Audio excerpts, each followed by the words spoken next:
Bismillahirrahmanirrahim. Assalamualaikum warahmatullahi wabarakatuh. Alhamdulillah wassalatu wassalam ala habibina wa syafiina rasulillah wa ala alihi wa sahbihi wa man walah wattaba'a hudah wa ba'd. Allahumma akhrijna min dhulumatil wahm wa akrimna binuril fahm waftah alayna bima'rifatil ilm wasahil akhlaqana bil hilm waj'alna mimman yastami'una al-qawla fayattabi'una ahsanah. Subhanaka la ilma lana illa ma 'allamtana innaka antal alimul hakim. Wala haula wala quwwata illa billahil aliyyil azim. Allahumma 'allimna ma yanfa'una wa zidna ilma wa ba'd. Halaman 13. Jilid 2 Khulasa Nurul Yaqin fi Sirat Sayyidil Mursalin. Bu'ista bil haq. Terakhir kita membahas tentang apa? Perang Badar. Perang Badar itu menjadi bukti bahwa pertolongan Allah itu betul-betul nyata. Jumlah pasukan muslim sedikit bisa mengalahkan pasukan kaum muslim yang banyak. 1000 lawan 300, berarti berapa kali lipat tuh? Hampir 3 kali lipat. Hampir 3 kali lipat. Bu'itsa bil haqqi wal 'adl. Engkau diutus dengan kebenaran dan keadilan. Nah, sekarang ada kisah masih peperangan Badar ya. Kita masih bercerita tentang peperangan Badar. Salah satu petikan kisah yang mengandung banyak pelajaran dari kejadian ini adalah kisah Sawad ibn Ghaziyah, seorang sahabat dari kalangan Ansor, Sawad ibn Ghaziyah.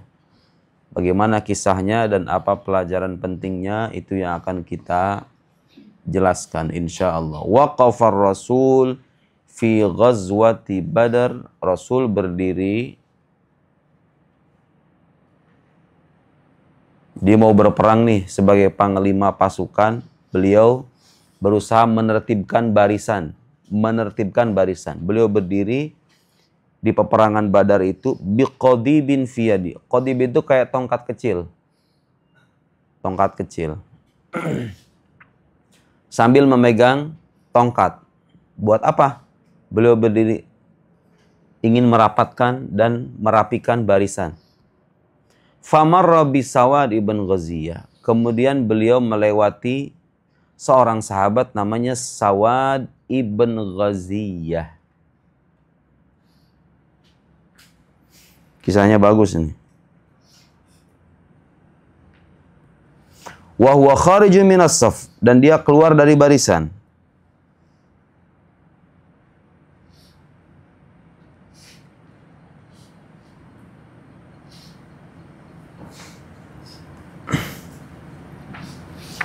Fadarabahu bil qadib. Kemudian Nabi memukulnya dengan qadib, dengan tongkat. Fi batnihi, di bagian perutnya. Ingat, memukul di sini bukan berarti memukul celepak, enggak. Mukul cuma gini doang. Lurusin Sawad, kira-kira begitu. Wa qala lahu istaqim ya Sawad. Sawad, baris yang lurus. Istaqim. Istaqim itu artinya lurus atau tegak gitu ya. Luruskan barisan Sawad, kira-kira begitu. Faqala, Nabi itu bilang sama Sawad bin Ghaziyah, oh, luruskan barisan Sawad, begini nih, ke perutnya. Sawad punya alasan. Qala, auja'tani ya Rasulullah, engkau membuatku sakit Rasulullah. Auja'tani apa artinya? Engkau membuatku sakit. Sakit Rasulullah, kira-kira begitu Sawad. Pura-pura sebenarnya. Ntar kisahnya bagus ini. Auja'tani ya Rasulullah wa qad bu'itsa bil haqqi wal 'adl. Sementara engkau diutus dengan keadilan dan kebenaran. Rasulullah, engkau diutus dengan keadilan dan kebenaran, sementara engkau menyakiti aku Rasulullah. Kira-kira begitu. Sawad ibn Ghaziyah.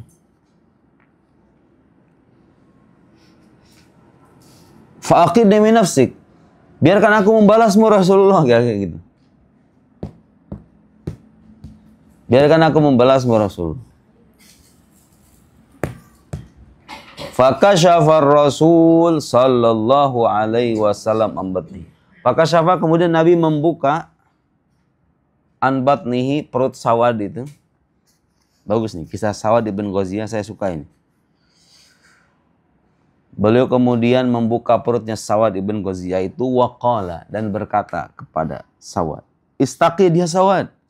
Sawad, udah kamu nggak apa-apa. Silahkan membalas. Istaqi dia Sawad, silahkan membalas Sawad. Silahkan membalas. Fa'tanaqahu Sawad. Sawad kemudian memeluknya, memeluk Nabi. Wa qabbala batnahu dan mencium perutnya. Perutnya Nabi maksudnya.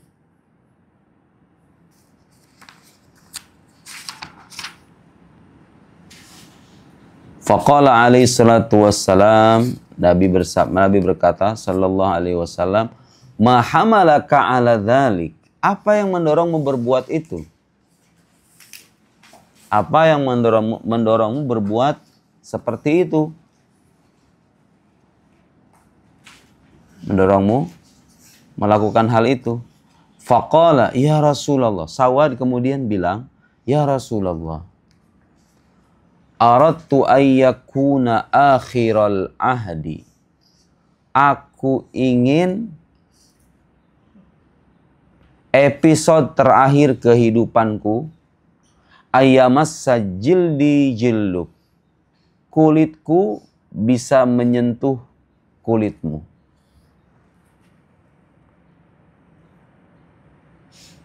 Apa katanya kata Sawad?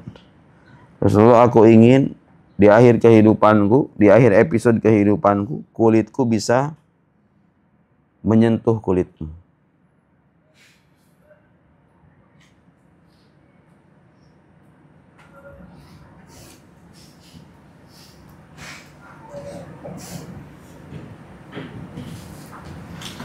Fada'a, Nabi pun berdoa lahu untuk Sawad bi khairin dengan kebaikan. Akhirnya Nabi pun mendoakan Sawad. Saya ulangi lagi kisahnya ya, perhatiin baik-baik. Kisah ini mengandung banyak pelajaran. Meskipun terlihat sederhana, tapi mengandung banyak pelajaran. Seorang sahabat namanya Sawad ibn Ghaziyah dari kalangan Ansar. Ansar artinya apa, Rafka? Ansar artinya apa? Ada muhajirin, ada ansar. Kalau ansar apa artinya? Sahabat yang berada di Madinah yang dulu menolong Nabi. Kalau muhajirin, yang hijrah dari Makkah ke Madinah. Sawad ibn Ghaziyah ini seorang sahabat ansar di peperangan Badar. Dengarin semuanya. Matanya ke depan, jangan ke samping, jangan ke kanan, ke kiri, ke belakang. Dah, selesai nyatet. Waktu perang mau dimulai, sebagai seorang panglima, komandan, nah sekarang pelajaran pertama. Peperangan yang baik itu harus didasarkan pada ketertiban. Sebenarnya nggak cuma peperangan, apapun itu, kedisiplinan. Nabi itu ketika melihat barisan, ada satu orang lewat dari barisan, namanya Sawad ibn Ghaziyah. Beliau sambil bawa tongkat, ya bukan tongkat kayak kayu rotan begitu, enggak. Tongkat kecil kayak biasa, buat buat ngerapi-rapiin doang, buat nunjuk-nunjuk doang. Ada orang satu keluar dari barisan namanya Sawad ibn Ghaziyah, dipukul bagian perutnya. Istaqim ya Sawad. Ya mungkin ngomongnya nggak begitu ya, pasti beliau lemah lembut. Istaqim ya Sawad. Luruskan barisan Sawad. Auja'ani ya Rasulullah. Rasulullah, engkau membuatku sakit. Sampai gitu kali ya. Ekspresi pura-pura. Biar aku membalasmu Rasulullah. Minta apa? Sawad minta pembalasan. Karena bilang Nabi udah membuatnya sakit.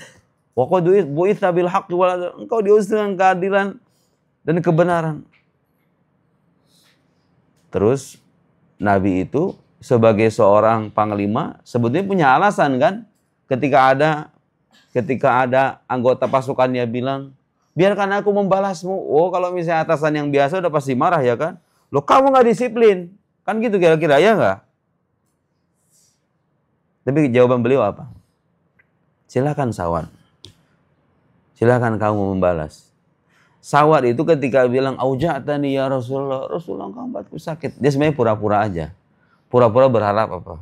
Pura-pura berharap bisa memeluk Nabi Shallallahu Alaihi Wasallam Ketika Sawad dikasih kesempatan membalas, yang dia lakukan itu apa? Dicium perutnya Nabi itu, kemudian ditempelkan bagian kulitnya dia itu dengan kulitnya Nabi.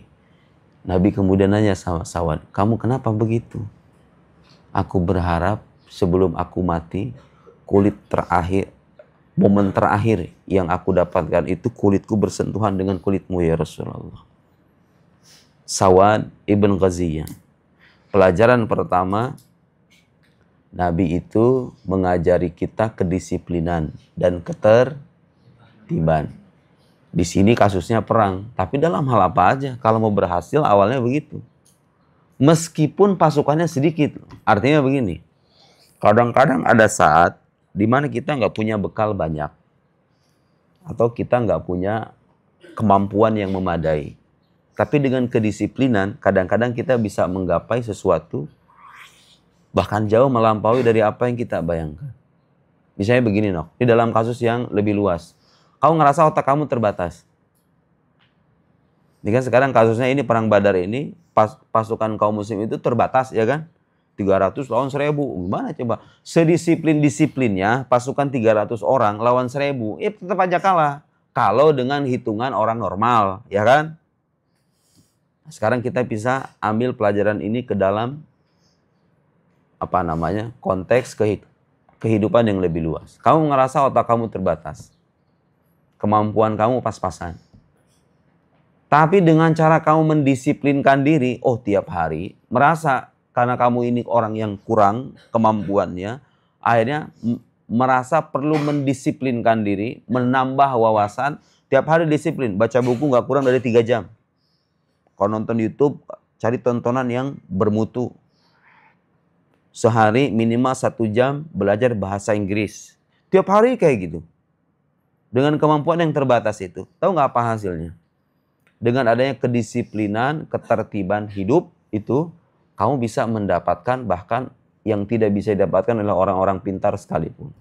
Jadi orang pintar yang nggak disiplin, nggak punya kemauan, nggak punya kesungguhan bisa kalah sama orang yang otaknya pas-pasan tapi dia punya kesungguhan sekaligus kedisiplinan.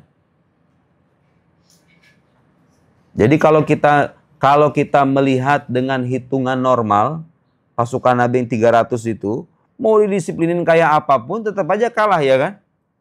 Tapi Nabi tidak mengajarkan begitu. Meskipun pasukan sedikit, pasukan musuh banyak, beliau mengajarkan kedisiplinan. Karena kedisiplinan itu rahasia penting. Saya ada buku Atomic Habits. Bukunya James Clear. Buku terkenal itu. Yang paling atas. Intinya dia tuh pengen ngajarin begitu. Bahwa kesuksesan hidup atomic habits. Atom itu kan sesuatu yang kecil. Keberhasilan yang besar itu seringkali dimulai dari hal-hal yang kecil. Tapi dilakukan secara berkesinambungan, secara konsisten. Itu yang gak banyak orang sadari. Daripada kamu baca buku sehari 3 jam dan kamu gak mampu, mending kamu baca sehari 10 lembar, yang penting istiqomah. Paham gak maksud saya? Daripada kamu kursus bahasa Inggris versi kilat 1 bulan selesai dan kamu porsir waktu kamu buat belajar bahasa Inggris, mending kamu gunakan waktu sehari 1 jam aja. Ntar juga ujung-ujungnya selesai. Jadi banyak pencapaian-pencapaian besar itu dimulai dari kedisiplinan dan kesinambungan. Hal-hal kecil yang dilakukan secara berkesinambungan. Itu satu. Yang kedua apa? Kita belajar bagaimana kecintaan sahabat Nabi kepada Nabi Sallallahu Alaihi Wasallam. Itulah orang yang punya kecintaan yang tulus. Dia berharap, dia mencari cara gimana caranya supaya cintanya itu terwujud gitu. Jadi Sawad itu pura-pura bilang Nabi menyakiti dirinya, padahal niatannya apa? Ingin berpelukan dengan Nabi Sallallahu Alaihi Wasallam. Sawad ibn Ghaziyah. Tapi di riwayat lain disebutkan Sawad ini nggak wafat di peperangan Badar. Sawad ibn Ghaziyah ini wafat mungkin setelah perang itu, Allahu a'lam, tidak termasuk orang yang syahid di peperangan Badar. Apalagi kira-kira pelajaran lainnya? Pelajaran lainnya apa? Nabi ketika Sawad bilang, Biarkan aku membalasmu Rasulullah. Nabi kemudian bilang, silahkan Sawad. Mempersilahkan orang walaupun lebih rendah dari beliau untuk memberikan balasan. Itu menunjukkan apa? Menunjukkan bahwa Nabi itu sosok yang rendah hati. Bukan sosok pemimpin yang otoriter. Tahu otoriter nggak? Bahasa kamu tuh kira-kira, bahasa kamu paham nggak? Otoriter. Otoriter itu artinya sewenang-wenang. Ada kan tipe-tipe pemimpin begitu? Kalau dia berbuat salah, enggak, kalau bawahannya berbuat salah, dia marah-marah. Tapi kalau dianya, pemimpin yang berbuat salah dan merugikan orang lain, kamu punya karyawan nih, karyawannya nggak digaji. Nggak ada minta maaf sama karyawan misalnya. Ada kan pemimpin kayak gitu kan? Ada tipe-tipe pemimpin kayak begitu. Dulu saya masih ingat ada 1-2 santri, saya lupa namanya ya. Saya mukul dia karena kelepasan. Selesai saya mukul, saya sholat. Merasa kayaknya menyesal gitu bisa mukul santri. Saya baca istighfar, baca Fatihah. Baca Fatihah buat santri itu. Kadang-kadang begitu. Kalau misalnya saya melakukan sesuatu yang menurut saya itu khawatir menyakiti atau menyinggung santri yang bersangkutan, biasanya saya baca Fatihah buat santri itu sebagai balasan saya. Pernah gak cuma baca Fatihah, tapi saya benar minta maaf. Saya panggil santrinya, saya minta maaf tadi ya. Cuman saya nggak bilang silahkan kamu membalas gitu, nggak. Cuma sekedar minta maaf aja. Maaf pernah. Tapi kalau emang kesalahannya kesalahan yang betul-betul sulit ditolerir, kesalahan besar, terus saya menghukumnya dengan hukum yang wajar, kalau saya minta maaf, nanti santrinya punya pemahaman, oh kalau begini berlebihan nih hukumannya, nggak bisa begitu. Kalau kesalahannya itu apa? Kalau hukuman ini sebanding dengan kesalahannya, kalau minta maaf ya salah saya. Nanti disangkanya santrinya menyangka, oh kalau begitu ini hukuman berlebihan ini. Nggak bisa begitu. Masih ingat Pais, kisah kamu?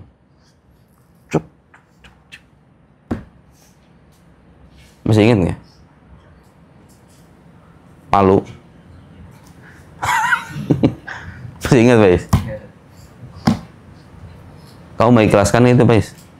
Ikhlas lah. Udah punya baru kan? Ah? Itu kok kalau di rumah pakai apa? Hah? Punya adek. Oh barengan joinan gitu. Nah, itu masalah sendiri. Tapi dapat pelajaran kan? Dapat pelajaran.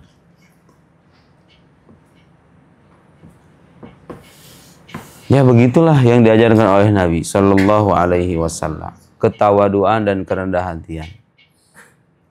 Meskipun beliau punya alasan untuk menyalahkan. Karena Sawad sedang keluar dari barisan. Paham gak? Dan posisi beliau itu sedang menertibkan barisan. Ya begitulah. Di setiap jengkal kehidupan Nabi itu selalu punya banyak pelajaran berharga. Yang kadang-kadang kita nggak ngeh. Gitu. Kemudian apa lagi pelajarannya? Lagi pelajarannya. Ayo yang bisa jawab saya kasih uang. Pelajaran berharga apa lagi? Hah?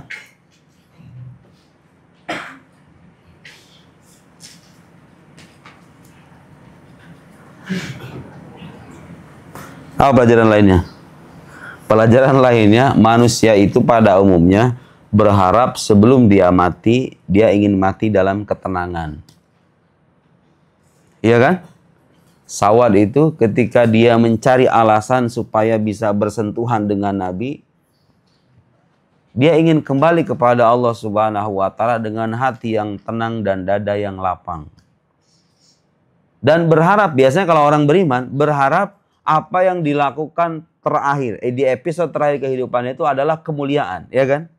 Seandainya ada orang mengabari kamu, ada malaikat datang ke kamu dalam mimpi, 2 hari lagi kamu akan mati. Apa coba yang akan kamu lakukan kalau masih punya keimanan? Memperbanyak amal soleh. Berharap, udah itu sholat aja tiap hari kerjaannya. Berharap nanti pas Israel datang, kamu dalam keadaan sujud, gitu kan? Itu kecenderungan orang beriman pada umumnya.